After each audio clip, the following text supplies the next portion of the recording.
Os filmes de Christopher Nolan muitas vezes lembram quebra-cabeças. Ele espalha intencionalmente pistas e fragmentos de informação ao longo da trama, permitindo que o espectador junte todas as peças e descubra a verdadeira intenção. Mas no filme Tenet, esse seu estilo, ao que parece, pregou-lhe uma peça, porque desta vez ele complicou tudo, tanto que apenas alguns conseguiram entender o significado do filme logo após assisti-lo, enquanto para a maioria ele permaneceu um mistério. Você pega a bala, não atira. E, como resultado, Tenet ainda continua sendo um dos filmes mais incompreendidos de Christopher Nolan. Ela se move antes do meu toque. A causa precede a consequência. Não tente entender. Sinta. Por isso surge uma pergunta lógica. Será que no fim das contas não existe nenhum sentido? Restará alguma coisa no filme se tirarmos toda essa camada fantástica de viagem no tempo, entropia e inversão? Neste vídeo, vou argumentar que não só existe sentido em Tenet, como ele está magistralmente embrulhado em uma embalagem perfeitamente adequada para isso. O conceito de inversão do tempo, que destaca da melhor forma possível a ideia principal do filme.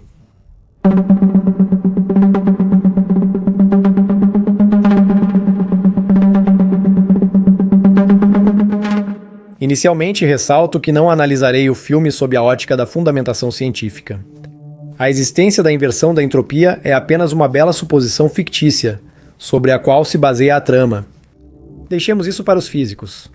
O que me interessa é o significado do que está por trás dessa trama, dessas manipulações temporais complexas e da ação emocionante. Então, vamos começar relembrando o enredo do filme.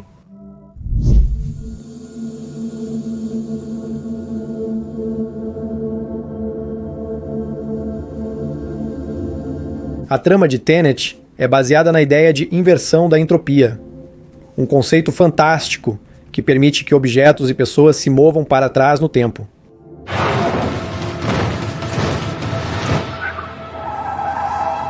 O personagem principal, chamado de protagonista, entra para uma organização secreta que luta contra uma ameaça vinda do futuro. A missão dele é impedir uma catástrofe global. Seu dever vai além dos interesses nacionais. Estamos falando de sobrevivência. O principal instrumento dessa catástrofe global é um certo algoritmo, uma arma capaz de inverter o mundo inteiro. É um tipo de radiação reversa causada pela fissão nuclear. Como resultado da aplicação desse algoritmo, só conseguirão sobreviver aqueles cuja entropia esteja direcionada na mesma direção que a do mundo ao redor. O protagonista se une ao agente Neo para impedir o oligarca Andrei Sator, que quer usar exatamente esse algoritmo. Sator está doente e quer morrer sob seus próprios termos, levando o mundo inteiro com ele. Quando eu tomar isso, tudo vai acabar. Assim o mundo chegará ao fim. Com a ajuda dos Ataco Osim, a Jigsaw com a ajuda da esposa de Sator, Kati, eles conseguem finalmente eliminar o oligarca e impedir a explosão da bomba que ativaria os algoritmos.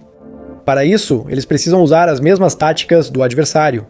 Eles se invertem para viver algum tempo na direção oposta, e durante esse caminho acabam se encontrando consigo mesmos. E Spelldaupidil, no final, impedem o acionamento do algoritmo que poderia destruir o mundo. Nós salvamos o mundo. Todo esse caminho confuso leva o protagonista a perceber que tudo o que ele fez, todos os sacrifícios e decisões que tomou, são apenas fragmentos de um plano complexo, iniciado por ele mesmo no futuro.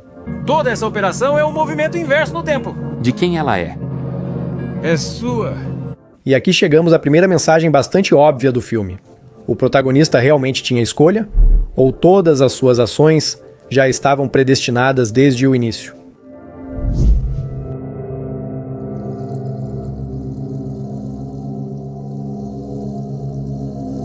Na conversa com Michael, ficou claro para nós que tudo o que aconteceu no final do filme, no momento da conversa deles, já havia acontecido. 2 semanas atrás, no dia da tomada da ópera de Kiev, detectamos uma explosão no norte da Sibéria, onde ficava Stalsk 12. E esse não é o único momento desse tipo.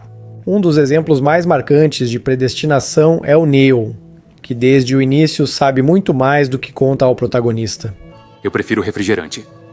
Não é verdade. No final do filme, fica claro que Neo conhece o protagonista no futuro, e na verdade, estava seguindo suas ordens. A cena em que o protagonista se depara consigo mesmo em estado invertido no aeroporto de Oslo é mais uma prova da predestinação.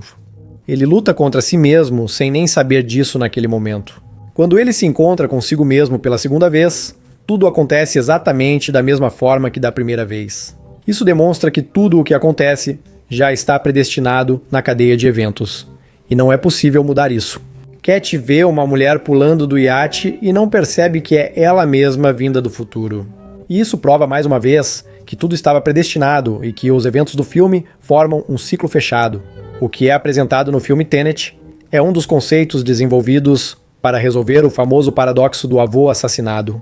Eu pessoalmente conheço pelo menos 7 conceitos semelhantes. Escreva nos comentários se você tem interesse que eu analise esses conceitos em um dos próximos vídeos. Lembro que o paradoxo do avô surge quando um viajante do tempo mata seu avô antes do nascimento do pai do viajante. Do viajante, claro, não do avô, o que torna a existência do próprio viajante impossível. Para evitar esses paradoxos temporais, foi proposta a ideia de linhas do tempo fixas. E é exatamente essa ideia que está refletida no filme do Nolan. A teoria das linhas do tempo fixas pressupõe que todos os eventos no tempo são predeterminados e imutáveis. Nessa concepção, as viagens no tempo são possíveis, mas qualquer ação realizada pelo viajante já está incorporada à linha do tempo e não pode mudar o passado ou o futuro. Isso significa que todos os eventos já aconteceram e estão incluídos em uma única linha do tempo. Qualquer tentativa de mudar o passado ou influenciar o futuro apenas fará com que o viajante se torne parte desses eventos. Em outras palavras, todas as ações já estão determinadas na história e nada pode ser reescrito. E como resultado, nenhum paradoxo. Mesmo que o viajante tentasse matar seu avô, a tentativa certamente falharia. Caso contrário, o próprio viajante que tivesse sucesso simplesmente não existiria. Tudo isso inevitavelmente nos leva à ideia da ausência de livre-arbítrio. E quanto ao livre-arbítrio? Será que é essa a ideia que Christopher Nolan tentou nos transmitir? Que todas as nossas ações estão predestinadas e que o livre-arbítrio não existe?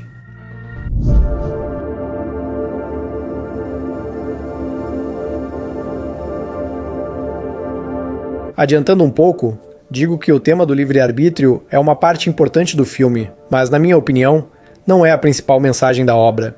No entanto, não posso deixar esse tema de lado, porque é justamente isso que muitos consideram a principal ideia do filme. Como já mencionei, quase todos os eventos de Tenet foram predeterminados. Mas, ao mesmo tempo, o organizador de toda essa operação insistia que os participantes não precisavam saber de tudo, que havia informações que poderiam prejudicar e mudar o curso dos acontecimentos. Há uma guerra em curso. Descobrir sua verdadeira natureza já significa derrota. Essa informação é controlada. Você vai me avisar? A ignorância é a nossa proteção. Isso, naturalmente, nos leva a pensar que no mundo de Tenet, o livre-arbítrio definitivamente existe. Outra questão é, em que forma? Existe uma concepção filosófica segundo a qual o livre-arbítrio pode muito bem existir em um mundo predeterminado. Ela se chama compatibilismo. O compatibilismo está intimamente ligado ao conceito de determinismo. Eu já discuti o determinismo várias vezes em vídeos anteriores, por exemplo, nos vídeos sobre Matrix. Portanto, para não me repetir, vou exibir o texto na tela. E se você não estiver familiarizado com esse conceito, pode pausar o vídeo e ler. O compatibilismo afirma que o livre-arbítrio e o determinismo podem coexistir. Dentro dessa teoria, todos os eventos, incluindo nossas ações, podem ser predeterminados, mas isso não anula nossa capacidade de tomar decisões. O livre-arbítrio não consiste na possibilidade de mudar o que está predeterminado, mas sim em agir de acordo com nossos desejos e aspirações, que também fazem parte de um mundo determinista, ou seja, predeterminado. Mesmo em um sistema de linhas do tempo fixas, como em Tenet, nossas decisões continuam sendo importantes. Nós agimos não apesar da predestinação, mas como parte integrante dos acontecimentos que levam ao resultado inevitável. Por isso, apesar da sensação de predestinação, Nolan mostra que nossas ações têm importância. E quanto ao livre-arbítrio? A bala não teria se movido sem você levantar a mão. O vídeo confirmará que você é o responsável por isso. Não apenas seguimos o roteiro, mas participamos ativamente dos acontecimentos, cientes do nosso papel neles. E o próprio Christopher Nolan confirma isso pela boca de um de seus personagens, Neo. No final do filme, Neo diz a seguinte frase: O que aconteceu, aconteceu. Essa é uma expressão de fé na mecânica do mundo, e não uma justificativa para a inércia. Uma construção verbal meio confusa. O protagonista pergunta: eu tinha livre-arbítrio? Se tudo já estava predestinado? E Neo responde que a consciência da predestinação não deve levar à passividade. Pelo contrário, acreditar na mecânica deste mundo não significa que a pessoa deva apenas observar passivamente e não fazer nada. Afinal, suas ações, que são resultado do livre-arbítrio, já estão incorporadas na mecânica deste mundo.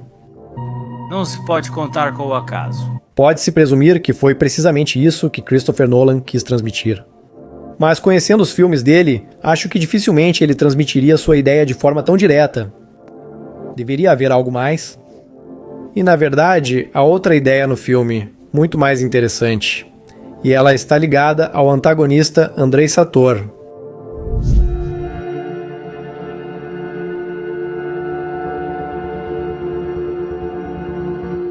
Há um detalhe notável no filme. O nome do protagonista não é revelado para nós, e em certo momento ele mesmo se chama apenas de protagonista. Sou o protagonista desta operação. Acho que você sabe que o protagonista é o personagem principal da obra, a figura central em torno da qual se desenrola a ação principal da trama. E o oponente do protagonista, geralmente, é o antagonista, que cria os principais obstáculos e desafios para o personagem principal. O antagonista desta história é Sator. Ele quer destruir o mundo do protagonista, e o protagonista tenta salvá-lo. Certo? Na verdade, não é bem assim. Ouça com atenção novamente este diálogo, e preste atenção na resposta da Priya. Sou o protagonista desta operação. Você não é o personagem principal. Achou que era a única capaz de salvar o mundo? Você não é o único capaz de salvar o mundo. E quem mais quer salvar o mundo? Se não percebeu de imediato quem é, logo entenderá sozinho. E é para isso que serve o conceito principal do filme, o conceito do mundo invertido. Para duas pessoas que estão invertidas no tempo, uma em relação à outra, tudo o que acontece parece completamente diferente. O movimento para frente para um é o movimento para trás para o outro. O calor para um é o frio para o outro. A morte para um é a vida para o outro. O que para um é morte certa, para o outro é uma chance de viver. Vamos tentar passar para o outro lado e olhar para tudo pelos olhos daqueles mesmos clientes que estão por trás de Sator. Conforme revelado por Sator, o mundo deles está em colapso, com o ecossistema destruído, recursos esgotados e a humanidade à beira da extinção. Por que eles querem nos matar?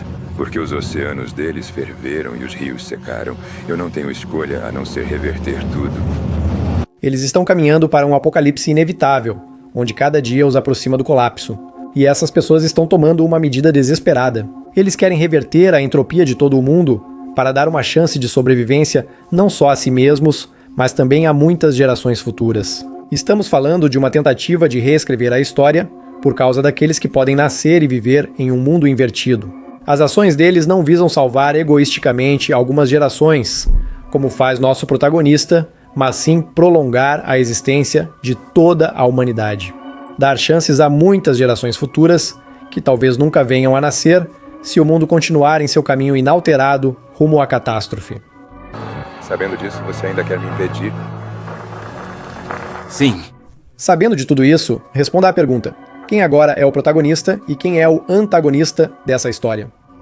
Agora, o protagonista dessa história é Sator, e o nosso personagem principal é o antagonista, agindo apenas em interesse próprio e de sua geração.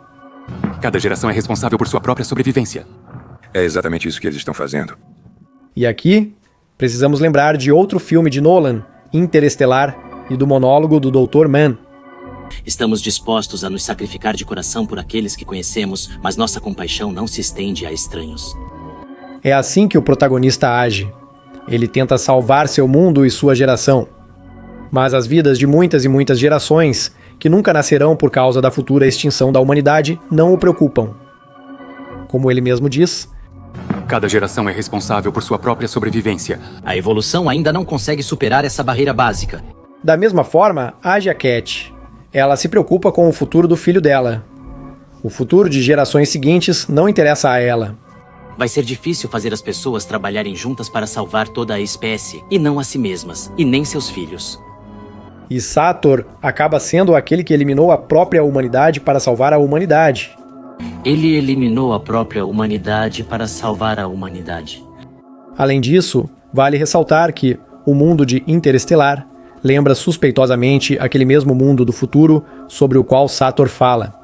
Os oceanos ferveram e os rios secaram. Portanto, se você quiser imaginar o mundo que Sator está salvando, basta olhar para o mundo de Interestelar. O trigo morreu e o que mais havia era poeira. Usávamos essas máscaras que cobriam bem o nariz e a boca para que pudéssemos respirar através delas. As mudanças climáticas causaram uma queda acentuada na produtividade e a morte das principais culturas agrícolas. Pessoas em todo o mundo sofrem de fome e doenças, tentando sobreviver em uma terra que está gradualmente se transformando em um deserto. Cada novo dia para eles é um passo em direção ao fim inevitável. Nós sentamos aqui todos os anos esperando pela chuva e dizemos, no próximo ano, mas no ano que vem não será melhor e nem no ano seguinte. A tecnologia já não pode mais salvá-los. A ciência esgotou suas possibilidades. A única coisa que lhes resta é tentar mudar as leis fundamentais da natureza. Eles estão pesquisando a inversão do tempo como última chance. A inversão não é apenas um experimento, mas uma tentativa de reverter o curso dos acontecimentos, trazer a Terra de volta a um estado mais favorável, dar à humanidade uma segunda chance. E eles estão prontos para tomar medidas extremas, destruir o presente para que o mundo deles possa sobreviver à destruição. Aos olhos deles, Sator, apesar de todas as suas qualidades negativas, é a esperança de salvação para toda a humanidade. Mas ele enfrenta outras pessoas do outro lado que não se importam com o futuro de toda a civilização. Afinal, na opinião deles, cada geração é responsável por sua própria sobrevivência. Por isso, nosso herói realmente não é o único que quer salvar o mundo.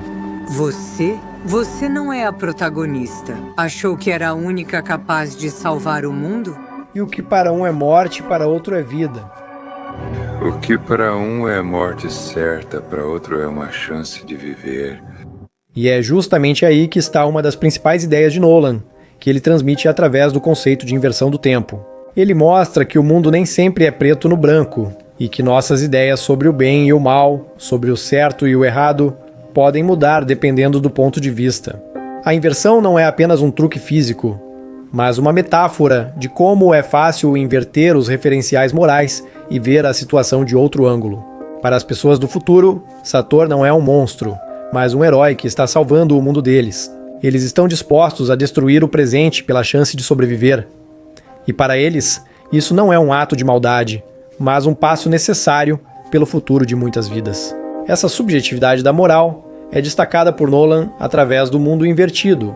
O que para nós é uma catástrofe, para eles é a única chance de salvação. E o que você acha de quem é a moral correta aqui?